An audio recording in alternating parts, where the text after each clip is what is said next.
Hey everybody, Hooch here, and if you're watching the video, please consider subscribing because according to YouTube, not enough data to show this report.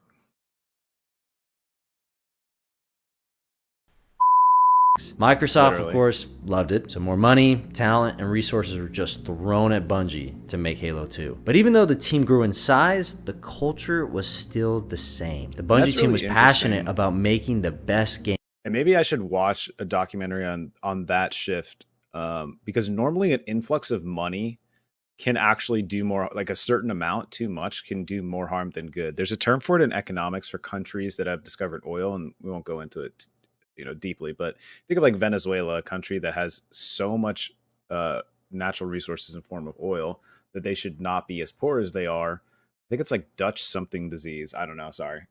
But it's basically a term for having an influx of money and via natural resources can actually do way more harm. And so I was expecting him to say after Halo 1, Microsoft dumps money on them, and that's when things started to turn. But he's saying that actually they managed to keep a steady hand on the culture wheel, and that is actually really rare. And that requires very strong cultural identity and leadership from the top, as well as all the way to the bottom. But it's got to come from the top because the new people who come in will look to the execs to set the tone.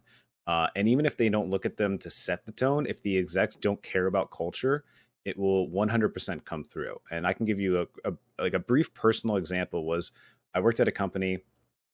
There was an actual culture committee that met once a week, and the company was growing so fast that they had a vested interest in trying to keep the culture strong and pervasive throughout the company. But I realized about a year, and I attended this every week. I was there, even if I didn't have any ideas. I was there. I wanted to be to know sort of what people were thinking, what they wanted to set, and it dawned on me a couple months in, and then fast forward to like a year later. I never once saw anybody from the executive team, not the CEO, not the CFO, CIO, like any C-suite. Never saw any of them there. One time, one of them showed up to like pitch a charity they were working at, and then they left right after. So it was very clear to me that culture was not as important to those folks.